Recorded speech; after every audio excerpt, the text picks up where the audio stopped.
가인이 아벨을 죽였습니다. 인류 최초의 살인 사건입니다. 그 후에 하나님께서 가인을 심판하셨습니다. 말씀하시기를 네가 앞으로 밭을 갈아도 열매를 맺지 못할 것이고 사람을 피해서 이리저리 방황하며 살게 될 거다. 그때 이 가인이 너무 힘이 들어서 하나님께 말씀드립니다. 제 죄짐이 너무나 무겁습니다.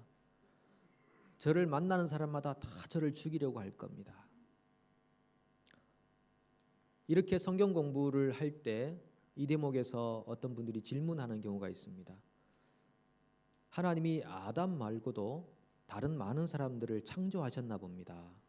가인이 길을 가다가 사람들을 만나면 자기를 죽인다고 하는데 도대체 사람이 어디에 있기에 그렇게 얘기하는 겁니까? 이렇게 질문하는 경우가 단골로 나옵니다. 그런데 성경은 아담 외에 다른 인류를 창조한 적이 없다고 분명히 말하죠. 그 본문, 오늘 본문의 26절에 보면 한 단어가 나오는데 그것이 증거해 줍니다. 한혈통이라는 단어입니다. 한혈통. 모든 족속이 한혈통에서 나왔다. 1987년에 과학자들이 세계 각처에서 147명의 산모에게 아이의 태반을 기증을 받았습니다. 기증을 받아서 연구를 했습니다. 도대체 인류의 기원은 여러 사람들로부터 왔는가 한 사람으로부터 왔는가. DNA를 검사를 했는데 특별히 여성들에게만 유전되는 미토콘드리아 DNA라는 것이 있다고 합니다. 그러니까 미토콘드리아 DNA를 다 조사했습니다. 이게 6대주에 있는 모든 사람들로부터 여성의 그 아이의 태반을 조사를 했는데 결과는 모든 인류의 사람들이 한 여자에게로부터 유전을 받았다. 이것이었습니다. 아프리카에 있는 한 여자로부터 유전되었다. 그 후에 남자 유전자인 Y 염색체를 과학자들이 또 연구하기 시작했습니다. 그랬더니 아프리카에 있는 한 남자로부터 모든 인류가 기원이 되었다. 이렇게 결과가 나왔었습니다. 아직 세속 과학자들 중에서는 안 받아들이려고 이런저런 가설을 내기도 하지만 많은 일반 과학자들이 이 사실에 대해서는 부인하지 못하는 그런 상황 속에 있습니다. 바울이 역설하기를 하나님은 온 인류를 한 혈통으로 만드셨고 그리고 성경 본문에도 원맨으로부터 모든 민족이 시작되었다라고 말하고 있습니다. 하나님께서 그렇게 한 사람들을 지으시고 그 사람들을 통해서 모든 민족을 한 혈통으로 만드셨고 그리고 어느 민족이 어느 지역에 살 것인지 어느 시기에 어느 민족이 거주할 것인지까지도 정해 놓으셨다고 사도 바울이 계시를 따라 설파하고 있습니다. 그러니까 뉴질랜드의 마오리족이 거하게 되는 것도 하나님의 정하심이고 한국이 동아시아에 위치한 것도 하나님의 정하심이고 북아메리카와 남아메리카에 그런 나라들이 설립되고 살게 된 것도 다 모두가 하나님의 정하심이고 이스라엘이 나라를 잃었다가 1948년에 다시 나라를 회복하게 되는 것도 다 하나님의 정하심이라고 분명히 말씀하고 있습니다. 그렇게 하나님께서 현재처럼 유럽과 아메리카와 아프리카와 아시아와 오세아니아와 중동을 이렇게 나누셔서 이런 배열을 하신 목적이 무엇이겠습니까? 오늘 본문 27절을 보시면 이는 사람으로 혹 하나님을 더듬어 찾아 발견하게 하려 하심이로되 그는 우리 각 사람에게 멀리 계시지 아니하도다. 지금 이 배열이 이렇게 되어야 했던 이유는 인류가 하나님을 가장 쉽게 찾을 수 있도록 하기 위해서라고 말씀하십니다. 하나님이 가장 가까이 인류 가운데 숨어 계셔서 사람들이 하나님을 찾기만 하면 발견될 수 있도록 하기 위해서 이런 시대와 연대를 정하시고 그리고 거주의 경계를 정하시고 이런 배열을 하셨다고 말씀하십니다. 이사야 65장 1절 현대인의 성경이 이렇게 말합니다. 여호와께서 말씀하셨다. 나에게 묻지 않은 사람들에게 내가 나를 나타내고 나를 찾지 않던 사람들에게 내가 발견되었으며 내 이름을 부르지 않은 나라에 내가 여기 있다, 내가 여기 있다 하였다. 하나님께서 내가 여기 있다. 나를 찾기만 하면 너희가 나를 만날 수 있다. 나를 찾으라.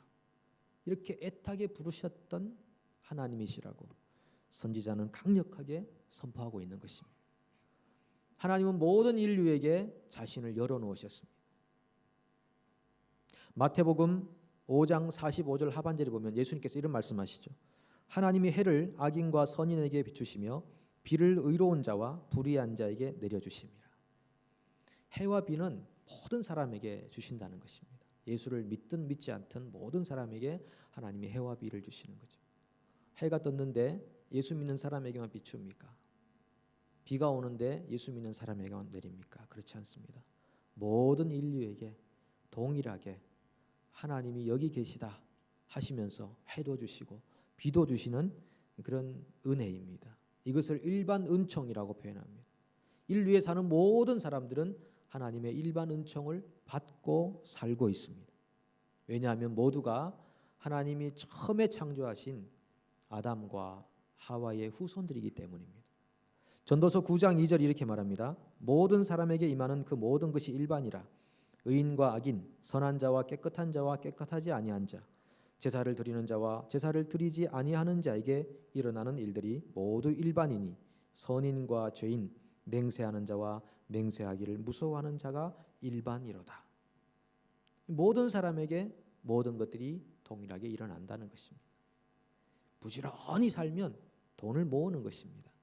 머리를 열심히 잘 쓰고 굴리면 사업이 번창하는 것입니다. 열심히 운동하면 건강이 좋아지는 것입니다. 이거는 선인과 악인 모두에게 통용되는 일이라고 분명히 말하고 있습니다. 그래서 하나님은 이 모든 것들을 주관하시고 은혜를 지속적으로 은총을 부어주시는데 우리가 살고 있는 모든 사회, 경제, 문화, 예술, 교육 이 모든 분야에서 하나님은 사람들에게 발견되기를 원하시는 분이라는 것이죠. 예전에 제가 뉴질랜드에 처음 왔을 때 2002년입니다. 처음 왔을 때 이상한 전화 한 통을 받았습니다. 전화가 왔는데 폴리스라고 합니다. 너네 폴리스 찾지 않았느냐? 폴리스 안 찾았는데요? 찾은 적 없습니다. 했더니만 아니라는 겁니다. 분명히 폴리스라는 소리를 들었다는 거죠. 아, 그런 적 없다고, 괜찮다고. 근데 한 두세 차례 계속 찾았지 않았느냐? 혹시 필요하지 않느냐? 그래서 아니라고 하고 전화를 끊었습니다. 어떻게 해서 폴리스가 우리 집에 전화를 했을까 생각을 해봤습니다. 해보니까 그 당시에 아주 어린 아들이 전화기를 가지고 장난을 많이 썼습니다. 한 번은 전화 비일이 날라왔는데 금액이 엄청 많이 날라왔습니다. 항목을 보니까 이상한 전화번호가 막 찍혀 있었습니다. 이상하다. 도둑이 들었나? 누가 와서 했나? 했는데 알고 보니까 한 번씩 얘가 전화기를 가지고 놀고 있었습니다. 아이의 잘못이 아니죠. 아이의 손이 안 닿는 곳에 전화기를 놔둬야 되는데 이 아들을 또 보호하려는 아버지의 마음을 또 아시겠습니까? 그랬는데 얘가 그 잘못 눌렀구나. 저희가 생각해 보니까 얘가 아마 111 일자를 참 좋아했었던 것 같습니다. 111을 누른 상태에서 저희가 그렇게 말하면 폴리스 부른다 이렇게 했는데 아마 이 폴리스가 듣고 전화가 꺼진 후에 전화를 했던 것 같습니다. 너네 폴리스 찾았다고. 우리 안 찾았다고. 막 그랬는데 우리가 폴리스 부른다고 했던 그 폴리스를 그 영어 단어 딱 한다는데 그걸 어떻게 알아들었구나.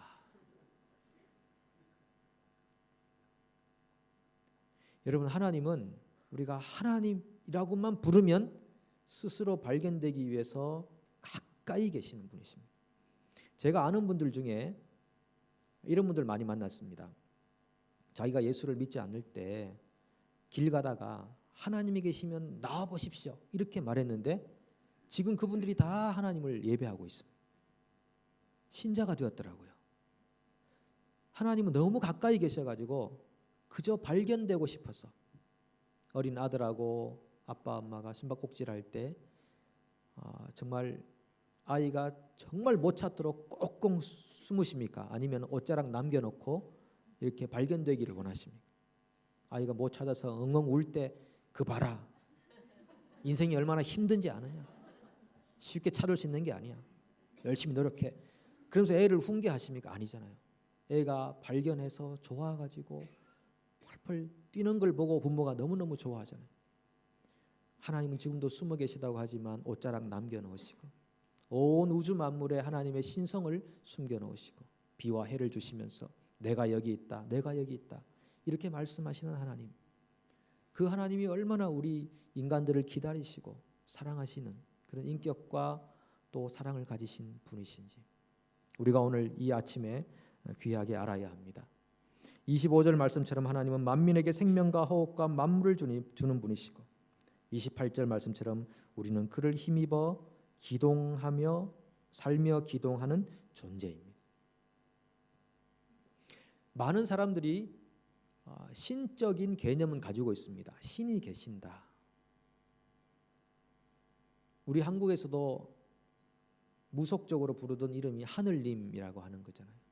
하늘님이 계시고 그 하늘님에게 제사도 드리고 손도 빌고 그랬던 우리 무속신앙적인 모습도 있습니다.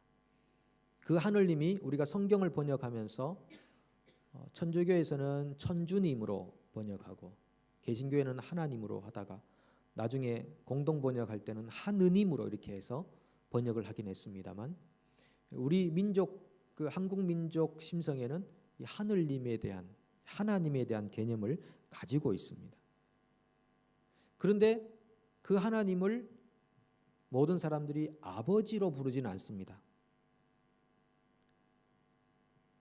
하나님을 알지 못하는 일반 한국 분들이 하나님 신이 계시겠죠, 하나님이 알아서 하시겠죠 이렇게 말해도 하나님 아버지가 알아서 하시겠죠 이렇게 말하지는 않습니다.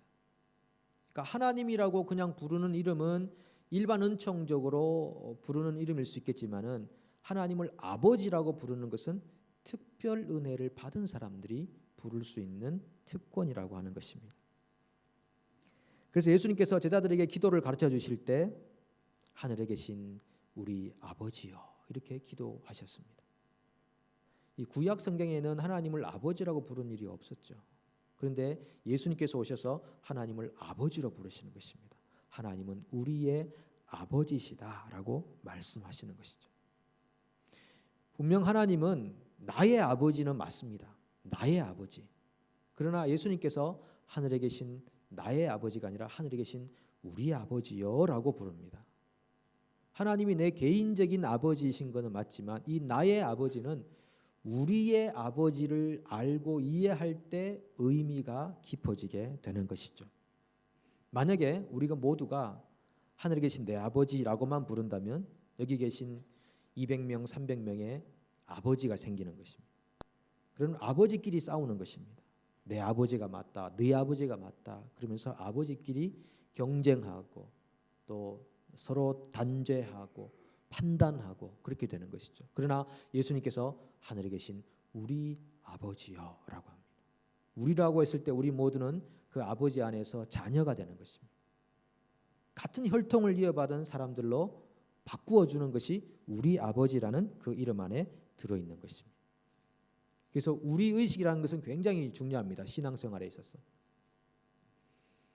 요셉의 인생 안에는 그런 의식이 참으로 잘 드러납니다. 요셉이 원래 어린 시절에는 야곱을 내 아버지로 생각했습니다.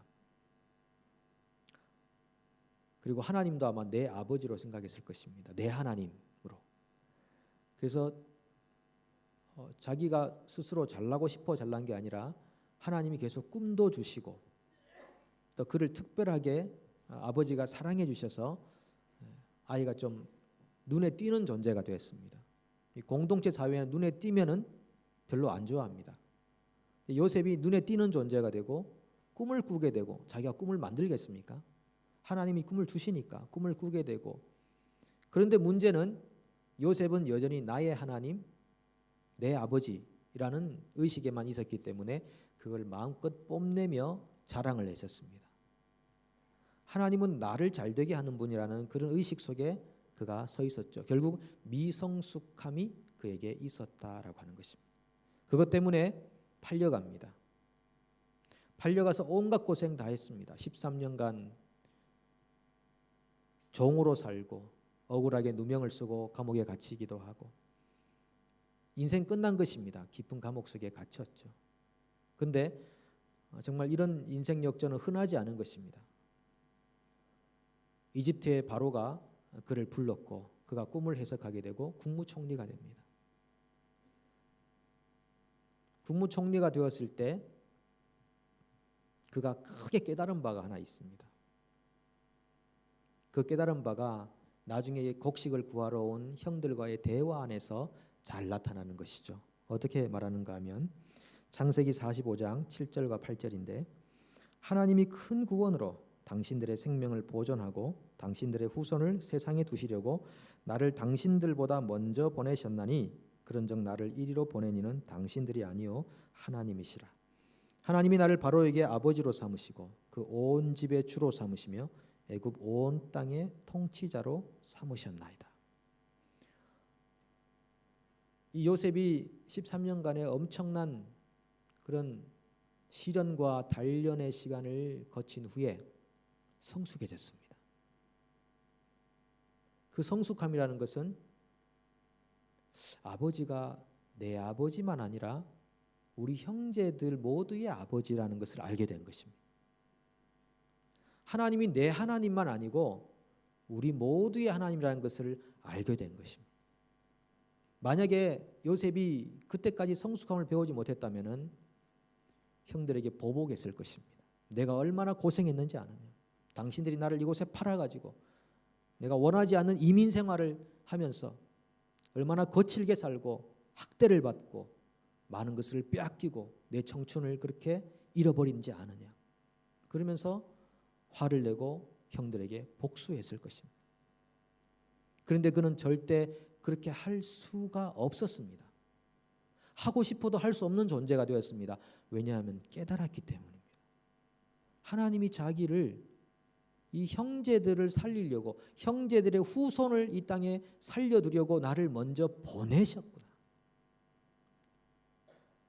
하나님은 내 하나님만이 아니라 우리의 하나님이구나 하는 것을 깨닫고 나니 사람이 성숙하게 된 것입니다. 더 이상 자기를 드러내지도 자기를 뽐내지도 그럴 이유도 없는 삶의 현실이라는 것을 알게 되었던 것입니다. 여러분, 우리가 아버지를 내 아버지로 모시고 살아가는 것 얼마나 좋습니까? 중요합니까?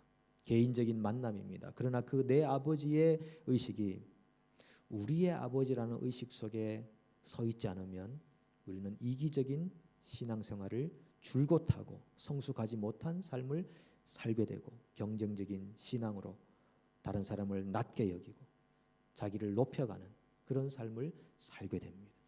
그것을 성경이 우리에게 훈계하거나 가르친 적은 한 번도 없습니다. 하나님 아버지가 우리의 아버지고 우리 모두를 예수 그리스도의 구속 안에서 구원하기를 기뻐하시고 우리 모두에게 필요한 날마다의 양식을 공급하시기를 기뻐하시는 아버지심을 분명 인식해야 할 것입니다. 그렇다면 우리가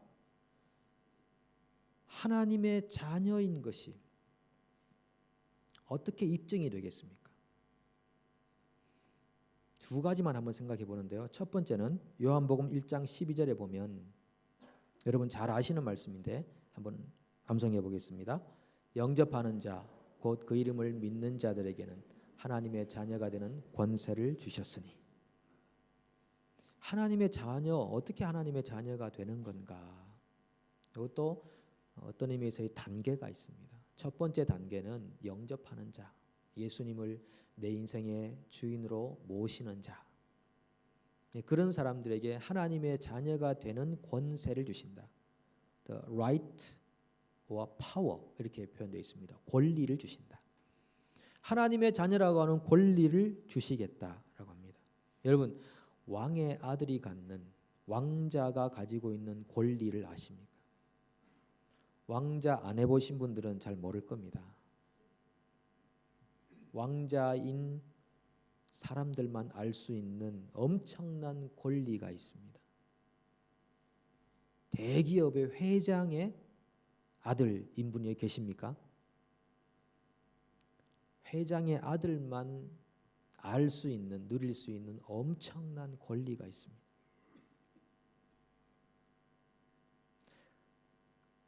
어떤 공동체 보스, 특별히 조직의 보스, 이 보스의 아들이 가지고 있는 엄청난 권리가 있습니다.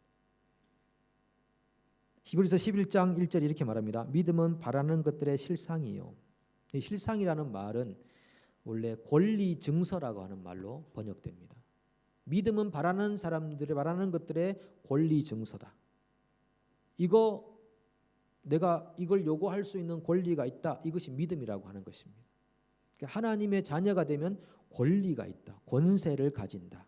당당하게 하나님의 자녀로서 누릴 수 있는 권세와 권리가 있다. 이렇게 말합니다. 이게 첫 번째 단계입니다.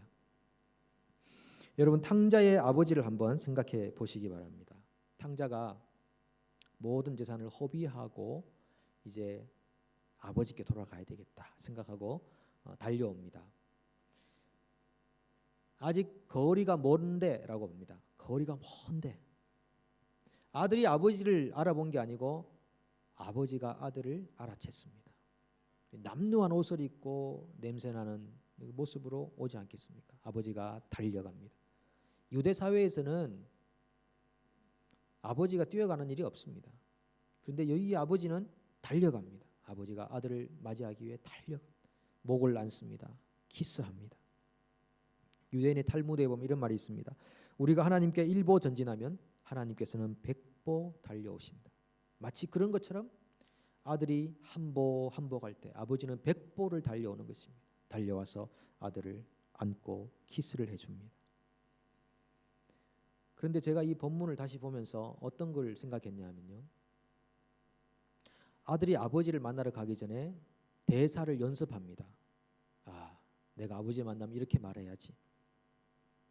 내가 하늘과 아버지께 죄를 지었습니다. 제가 아버지의 아들이라 일컬음 받지를 못하겠습니다. 저를 품꾼의 하나로 생각해 주십시오. 이렇게 대사를 훈련을 하고 갑니다. 이렇게 말씀드려야지. 근데 아버지를 만났을 때 이 아들이 뭐라고 합니까? 제가 죄를 지었습니다. 아버지의 아들이라 일컬음을 받지 못하겠습니다 하니까 그 다음부터 대사가 없습니다. 그건 뭘 말하는 것이겠습니까? 아버지는 그 아들의 말을 안 듣고 있다는 것입니다. 네가 무슨 말을 해도 너는 내 아들이다. 아들이 너무 송구스러워서 제가 아버지 아들이 될 수 없고요 뭐 이러는데 아버지는 생각 없이 잔치하자. 잔치하자. 옷을 지어 입히고 가락지 끼우고 송아지 잡아라. 이게 아들이 가지고 있는 권세와 권리라고 하는 것입니다. 아버지 앞에서는 모든 것이 용납된다고 하는 것입니다. 아버지께 달려가기만 하면, 아버지께로 향하는 마음만 있으면, 마음을 움직여서 아버지께로 돌았으면 아들의 권세는 그만큼 큰 것입니다. 여러분, 종이 나갔다가 그렇게 돌아온다고 해보십시오. 주인이 그렇게 맞이하겠습니까? 아닙니다. 아들이기 때문에 아버지는 그렇게 아들을 맞아 주시는 것입니다. 그런데 여러분, 그 탕자가 한 3년 정도 집에 있다가 또 다시 나갔다고 생각해 보십시오. 그런 일이 있을 수 있을까요? 그런 일은 희박합니다. 일어날 수 없다고 할 수도 있습니다. 탕자가 변했거든요. 근데 이 변함이 자기 결심으로 된 변함이면 쉽게 무너집니다. 그런데 아버지의 인격과 사랑에 감동된 변화이기 때문에 그 아버지가 자기의 아버지인 이상은 탕자는 다시 집을 나갈 수가 없습니다. 아무리 친구들이 유혹해도 탕자는 집을 나갈 수가 없습니다. 그리고 나이가 들어 이 탕자가 아버지 돌아가시고 자기가 아버지의 나이가 되었을 때 자기가 아버지를 닮았다는 것을 알게 될 것입니다. 그리고 그때서야 자기가 아버지의 아들이라는 것이 확실하게 경험될 것입니다. 탕자처럼 살 때도 아버지 아들이었습니다. 그러나 언제 가장 아버지를 풍성하게 누리고 경험할 수 있는가? 자기가 아버지를 닮아 있을 때, 자기 아들이 그렇게 자기처럼 철없던 시절에 행동을 하고 있을 때 자기가 아버지를 기억하면서 넉넉한 사랑과 인격으로 아들을 맞아주면서 내가 아버지의 아들이 맞구나, 아버지를 풍성하게 경험할 수 있다는 것입니다. 우리가 자녀의 권리다라고 생각할 때 이 권리를 잘못 사용하는 경우가 있습니다. 권리가 마치 성력처럼 되는 경우가 있습니다. 자녀의 권리를 이용해 먹는 것입니다. 우리가 아직 미숙해서 자녀의 권리를 이용할 때도 분명 자녀입니다. 그러나 그때는 아버지를 충만하게 경험하지 못합니다. 아버지를 누릴 수가 없습니다. 언제 아버지를 누리는가? 우리가 하나님 아버지의 모습을 닮아갈 때 아버지를 누립니다. 내가 아버지의 자식이 맞구나. 마태복음 5장 43절과 45절 상반절을 같이 한번 읽겠습니다. 또 내 이웃을 사랑하고 내 원수를 미워하라 하였다는 것을 너희가 들었으나 나는 너희에게 이르노니 너희 원수를 사랑하며 너희를 박해하는 자를 위하여 기도하라. 이같이 한즉 하늘에 계신 너희 아버지의 아들이 되리니. 이 본문만 보면 아들 되는 게 쉽습니까? 어렵습니까? 너무 어렵습니다. 너희가 이웃을 사랑하고 원수를 미워하라. 모세일보에 보면은 이에는 이, 눈에는 눈라고 들었지만 나는 너희에게 말하노니 원수를 사랑하고 핍박하는 자를 위해 기도하라. 그럴 때에 너희가 아버지의 아들이 될 것이다. 이거 어마어마한 얘기입니다. 이 말은 그럴 때 너희가 아버지의 아들인 것이 풍성하게 누려질 것이다. 확증될 것이다.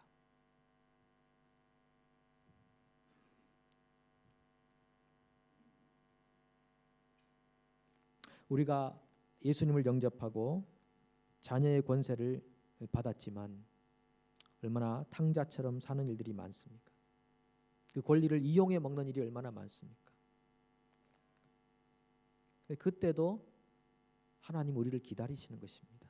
예수님이 우리 안에 있는 한 우리는 하나님의 자녀인 것이죠.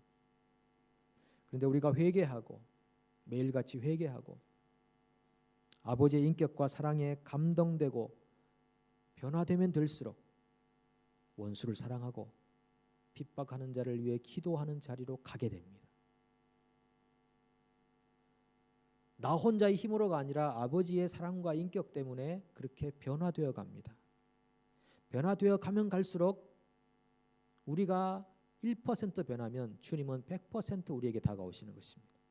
한 보 가면 100보 오신다는 말씀처럼. 그래서 우리가 1% 변화되면 하나님을 100% 이상 더 풍성하게 누릴 수 있게 됩니다. 아, 내가 아버지의 자식이 맞구나. 저는 학교 다닐 때, 고등학교 때 수학을 참 좋아했습니다. 여러분 보실 때 그렇게 안 보이실지 모르겠지만은 수학을 참 좋아했다. 좋아하는 것만으로는 또 충분하지 않죠. 좋아하기도 하고 잘하기도 했습니다. 물론 제가 못하는 과목도 있었습니다. 오해는 하지 마시고요. 대부분 잘했지만 수학을 참 좋아하고 잘했었습니다. 뭐 그렇다고 전국 경시대에 나가고 이제 그런 정도는 아닙니다. 여러분이 잘하시는 뭐 반에서 1등 정도 하고 뭐 그 정도밖에 못했고 뭐 그랬습니다. 제가 이 병인데 고질병인데 이게 안 고쳐집니다. 예. 수학을 참 좋아했는데 제 아들을 보니까 프라이머리 다닐 때 별로 공부 안 하는 것 같은데 수학을 잘하더라고요. 그래서 아, 얘가 수학을 잘한다 생각했는데 칼리지 들어가더니만 수학이 막 점점 떨어지는 겁니다. 이건 내 아들이 아니다. 얘는 내 아들이 아니다. 모친 쪽으로 닮았나? 그러면서 이제 이 자리에 아내가 없기 때문에 제가 말을 할 수 있는 것입니다. 예. 그랬는데 뭐 이렇게 고민을 엄청 하고 막 이리저리 좀 하고 친구한테 물어보고 하더니만 한 번은 점수를 잘 받아왔어요. 그래서 제가 아들한테 뭐라고 했겠습니까? 너 내 아들 맞다. 너 내 아들 맞다. 이렇게 얘기했습니다. 사실 요거는요 교육적으로 별로 안 좋습니다. 따라 하시면 안 됩니다. 교육적으로 별로 안 좋아서 아이한테 굉장히 부담을 주는 말인데 너 내 아들 맞다 이렇게 하고 아들도 되게 좋아하더라고요. 여러분 우리가 아버지의 인격과 사랑을 닮아갈 때 너희가 아버지의 아들이 되리니 그렇게 말하잖아요. 그때 우리도 경험하고 아버지도 말씀하시는 겁니다. 너 내 아들 맞다. 아버지 제가 아버지 아들 맞네요. 탕자처럼 살 때는 잘 몰랐는데 아버지 조금 닮고 보니 제가 아버지 아들 맞네요. 이렇게 고백하게 된다는 것이죠. 그래서 여러분 이 아까 읽었던 마태복음 5장의 마지막 구절이 뭐냐 하면요. 5장 48절 보시면은 같이 읽어볼까요? 그러므로 하늘에 계신 너희 아버지의 온전하심과 같이 너희도 온전하라. 이 온전하라는 말은 퍼펙트입니다. 얼마나 부담스럽습니까? 하나님이 온전하신 것처럼 너희도 온전해라. 고개를 설레설레 흔들 수 있을 것 같은데 하나님이 우리에게 부담을 주시기 위해서 명령한 것이 아니라 너희가 온전함을 닮아갈 때 나를 누릴 것이다. 여러분 하나님 아버지를 얼마나 누리고 계십니까? 그 아들의 권리를 얼마나 올바르게 사용하고 하나님이 우리를 기뻐 춤추고 있는 모습을 얼마나 누리고 계십니까? 우리의 모든 죄가 용서받고 하나님과의 원수된 관계가 끊어지고 다시 주님과 이어져서 정서적인, 정신적인, 영적인 모든 부분에서 회복이 되었다는 사실을 얼마나 누리고 감격하며 살고 있습니까? 우리가 아버지의 온전하심을 닮아가는 그 순간순간마다 그 경험들의 강도는 강하여질 줄로 믿습니다. 한 걸음만 더 나가십시오. 주님께서 100걸음 다가오실 것입니다. 탕자의 형이 아버지가 동생을 위해 잔치하는 것을 보고 몹시 불쾌했습니다. 그런 아버지를 누릴 수가 없었습니다. 아버지가 가지고 있던 그 탕자였던 동생이 돌아오는 것을 감격하고 기뻐하는 마음이 그에게 있었다면 그는 아버지를 100% 누렸을 것입니다. 아버지의 마음이 이런 마음이구나. 그는 얼마나 복된 인생을 살 수 있었겠습니까? 그러나 그의 마음에는 불쾌감이 있었습니다. 그것 때문에 아버지를 경험할 수가 없었습니다. 자기가 아버지의 아들이 아닌 것처럼 느껴질 정도였습니다. 어떻게 저 자식을 저렇게 사랑할 수 있습니까? 우리 아버지께서 여러분들을 얼마나 사랑하시는지 오늘 두 팔을 벌려 여러분들을 기다리고 계시다는 사실을 기억하시고 아버지께 돌아가십시오. 그리고 한 걸음 더 나가십시오. 그때 우리가 아버지를 닮아가게 될 텐데 아버지께로부터 음성이 들려올 겁니다. 너 내 자식이다. 우리가 누릴 겁니다. 아버지, 우리 아버지시죠. 그런 은혜가 있기를 원합니다. 기도합니다.